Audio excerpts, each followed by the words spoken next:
Top of the morning to you laddies, it's me, your boy Reactatron458 here, and today we're going to be reacting to the new trailer for Minions, The Rise of Gru. I'm really excited for this movie. I'm a real Kev head. I'm really part of the Bob squad, as it were. So let's watch this trailer. Let's see what it has in store for us. Let's take a look. Good night. Okay. Good night. Yes. Good night. It's Bob and Kevin. Good night. Minions! Eminem? Other villains in the Slim world. Shady? Well, I am going to be a super villain. Villain. They did it first, Charles! Let's go! Let's fucking go!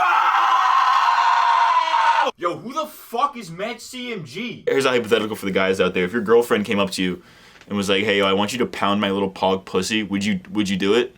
I know you would, because you're a fucking freak. You personally, yeah, you watching this fucking James, fuck you. Hey, paisanos, and welcome back to Internet Idiocracy, the show where we critique and make fun of the dumbest shit from around the internet. It's good to be back. We haven't done one of these in a while. It's been a minute. I'm your host, MattCMG, and today, let's talk about hype culture. We live in the internet age where new movies, games, and other types of media get announced and released every single day. Announcements, teasers, trailers, the whole shebang, baby. If it's a big enough property and they have the marketing budget for it, you can bet your ass that the marketing team is working overtime to ensure that everybody knows about this thing. Fuck.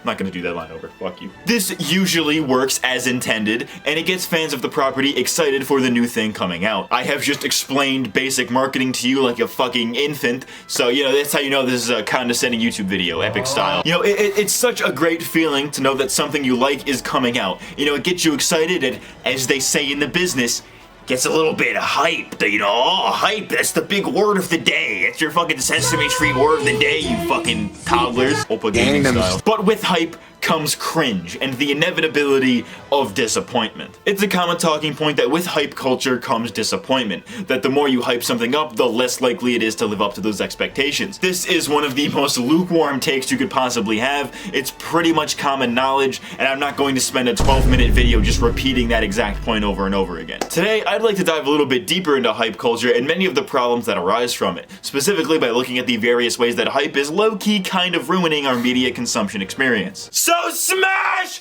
that motherfucking like button, or I will eat your firstborn child! And let's get right into the problems with hype culture. Fuck you. First things first, anytime something highly anticipated comes out, the immediate hot takes across the internet are always the absolute fucking worst. Of course, again, there's the obvious point here that hyping something up too much leads to people being disappointed by the final product. Common knowledge. I told you all I'm not gonna meander around this point, right? Hype leads to people thinking with their emotions, and this has negative consequences on both sides. On one hand, when something comes out and doesn't meet the hype, people feel betrayed and will immediately go to call it the worst thing ever, which most of the time is a vast exaggeration. You know, think the Halo show, the Resident Evil show that came out not that long ago, a bunch of other video game adaptations for some reason. That's really should be a topic for its own video. While these things may be flawed, or in some cases, straight up fucking dog shit, exaggerating its flaws because it didn't cross your hype threshold is just pretty fucking silly. I think Halo and Resident Evil were really bad fucking examples, but you guys get the idea. On the other hand, there's also kind of this sunk cost fallacy that some people have, where the hype is so high that even if the media in question sucks donkey dick, they'll still defend it because they've put so much effort into being hyped by it that they can't possibly waste the mental energy. Hold on, fans. That was a nasty cough, what the fuck? Allow me, MattCMG, your literal dad, let me be the one to tell you this if you need to hear it. If you were excited for something and it ends up being bad, just admit that it's fucking bad. Like, if you feel personally offended that something didn't meet your expectations, you're just a fool. You're a chump, even. The key is to just think rationally and don't exaggerate things when you're clearly thinking with hype on the brain. In a similar vein, hype is one of the easiest emotions to milk dry for views, which of course leads to clickbait. The amount of YouTubers I've seen who make the absolute laziest fucking videos about movie news by doing trailer breakdowns and reactions and shit like that is absolutely fucking heinous. You know, you've got your your obvious pieces of garbage like the quartering and all the other chuds and soy boys of his nature, but I think one of the best examples of what I'm talking about is Emergency Awesome. While not nearly as egregious as the quartering and his merry band of chuds, Emergency Awesome makes some of the absolute laziest content of this genre. All this motherfucker does is make trailer breakdowns for new Marvel movies and other like nerd culture shit, right? But they're some of the least interesting videos I have ever fucking seen. I don't know how I used to sit through them when I was younger because they fucking suck. They're boring, they're dry, and they provide almost nothing of value. Same goes for his episode breakdowns where he just recaps the episode and then makes some unfunny jokes while speculating about things that will literally never happen. Making boring content is one thing, but we're here to talk about clickbait, right? This dude will title his video like Spider-Man 4 trailer breakdown or something like that when there isn't actually a Spider-Man 4 trailer and the video is just him talking about the possibility of there being one in the next 3 years. He does this with all kinds of stuff. You're seeing some examples on screen right now because I'm too lazy to do any research while writing the video. But do I really need to tell you that this is fucking cringe? Like, nothing personal against the guy, you know, I'm sure he's a cool guy and all, whatever, but like, his content is fucking terrible. I can't put it any too lightly. But regardless of how entertaining his content is, the fact that he straight up lies in his titles and thumbnails is one of the worst byproducts of hype culture. He and people like him know what people are looking for, and they will feed into that potential hype by lying that the thing being hyped up actually exists when it just straight up doesn't. Oh my god. I just peed in my basement. Next, let's talk about the corpus side of things. Trailers. I talked about it a little bit earlier in the video, but trailers are kind of getting out of hand. Back in the day, trailers would just drop randomly without any prior warning. You know, you check the Smash Bros. Brawl website in 2007 and boom, new trailer. It's just there now and nobody knew about it beforehand. Nowadays, there has to be like a teaser trailer for the official trailer telling you that the new official trailer is coming in 24 hours. And then sometimes you have an announcement tweet for the teaser, so now we're like 3 degrees separated from actually getting what we fucking want. Like, if your trailer is that good and you think it'll make people actually want to watch your movie or whatever, then it shouldn't have to be announced beforehand. It should be able to speak for itself.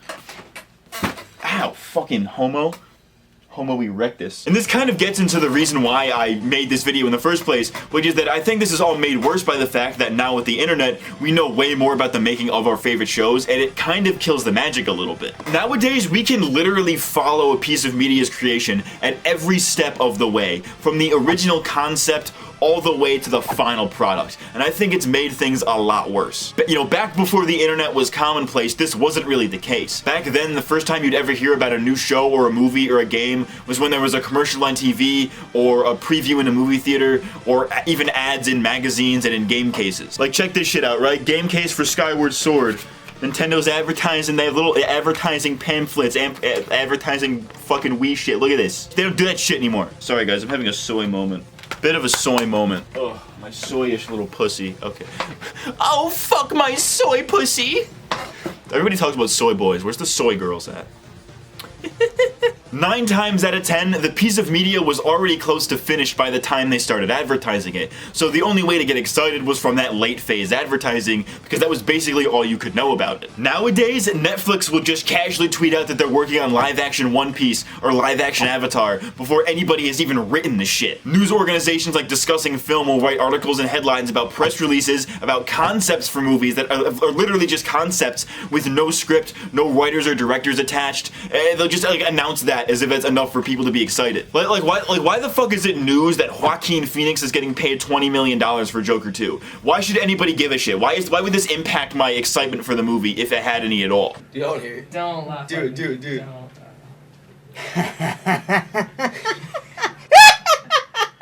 Oftentimes, stuff like this comes from investor meetings, meaning that the public was never really supposed to know about them yet in the first place, so that's kind of another unintended consequence of the internet. The reason this sucks ass is because now we're being overstimulated with news and shit to where people have already started forming their opinions on things before they've even come out, like we discussed a little bit earlier. With every new thing that gets announced about a project, people are going to have opinions on it, and regardless of if they're positive or negative, it does shape their opinion on it before they've even seen it. For example, when it was announced that Sam Raimi was going to be directing the Doctor Strange sequel, people were quick to declare that it would be Kino. Like, this is gonna be a Raimi movie first, a Marvel movie second. We won, chat, we did it. Reddit. And then the movie came out and it was apparently, like, pretty fucking mid. The multiverse of midness. Benedict Cumberbatch, more like bend my dick and cum in her vag. People got it in their heads that the movie was going to be great just because of the director announcement alone, without anything else to go off of, and their standards were set at that level. Classic hype, rinse and repeat, right? My point here is that back before movie studios announced every minute detail about a project before its release, we didn't have time to form opinions like this beforehand, right? Think back to when you were a kid, right? A wee little lad, a little baby boy with his succulent Think back to when you were a kid, right? You know, a wee little lad, a little baby boy. Did you know that John Stevenson directed Kung Fu Panda? Of course you fucking didn't, because they didn't announce that 6 months beforehand to use it as a selling point, and they had an actual movie to advertise before they started advertising it. Not knowing these things did not affect your enjoyment of the movie, so why should we allow that to happen now? How does it benefit us as lay epic Reddit consumers to know that X person is directing and writing Y movie like 2 years before it even comes out, if it even comes out at all? R.I.P. Minecraft movie, we never knew ye. These constant announcements of every tiny detail about a production have absolutely jaded me and have made me almost incapable of being truly excited for things anymore. I feel like fucking hype erectile dysfunction, bro. Hype erectile dysfunction. Like for example, right? A lot of people ask me on stream or in the comments about my thoughts on a lot of the Avatar stuff coming out, right? You know, you got the live action series, the 3 animated movies, a bunch of other shit, right?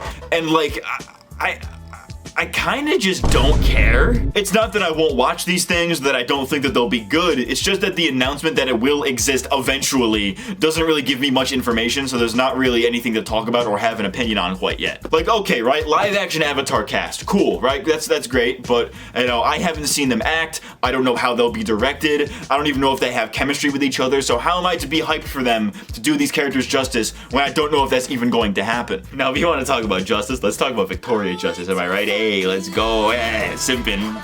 You know, the same goes for these 3 animated movies coming out. All we know about them is that they exist or will exist soon. So how do you expect me to reasonably be excited about it in a way that's not incredibly superficial? We won. Bro, this might be an L in disguise. Let's not jump the gun 2 years early here. You know, I remember back when the live action Avatar series was first announced, and I was intrigued, right? I was excited back then. Then it was radio silence for months on end before they started announcing directors and shit. And it's like, dude, my excitement for this has come and gone by now. You're a little fucking late here. And you know, not to harp on live action Avatar the whole time, but it's a great example of like announcing shit too early. There's a reason that I don't announce exact dates for when new videos will be out, because dude, I have no fucking clue, right? Shit's done when it's done, and I feel like more marketing teams should take this advice. He said it'll be out when it's out, and we like that. It'll be out when it's out. Every time some big AAA game gets a release date announced, I automatically push it back in my head by like 3 months because literally everything gets delayed for no reason these days. I understand that COVID and shit have absolutely fucked up all kinds of development cycles, and it's still affecting things even today in a post-COVID world,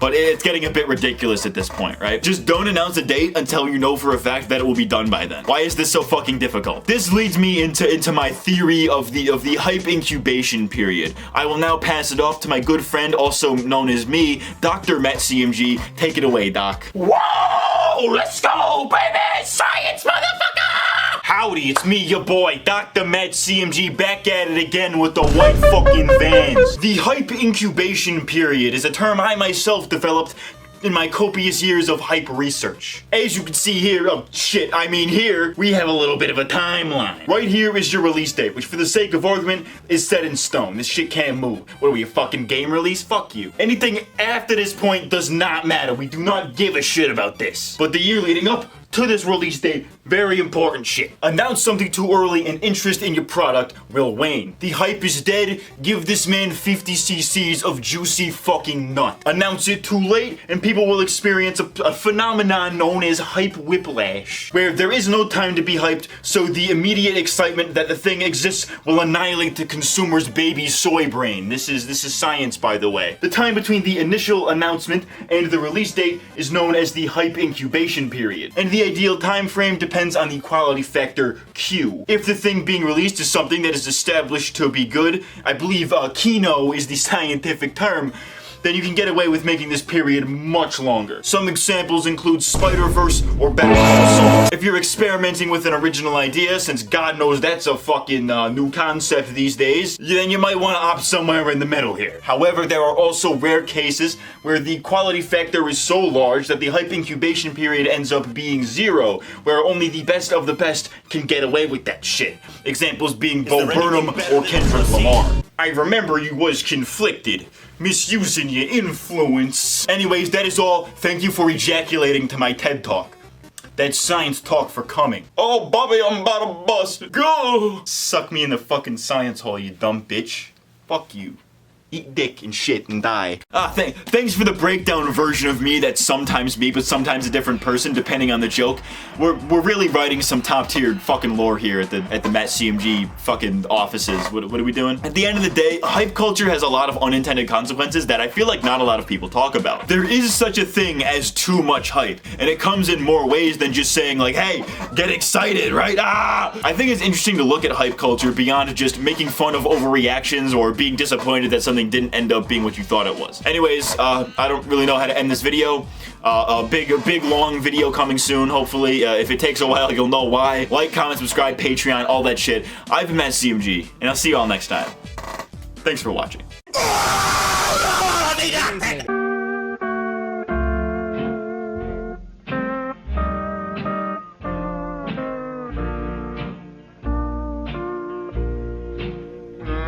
My dick don't stand like a fat kid in PE. The only time it's active when I'm in the bathroom peeing. I'm like a Nazi with a broken arm. I couldn't get it up even if my life depended on it. You can find me in the bathroom trying, tonguing on my balls in the stall straight crying. I think I'm dying cause I'm limper than biscuit. At Christmas a large hard cock is on my wish list.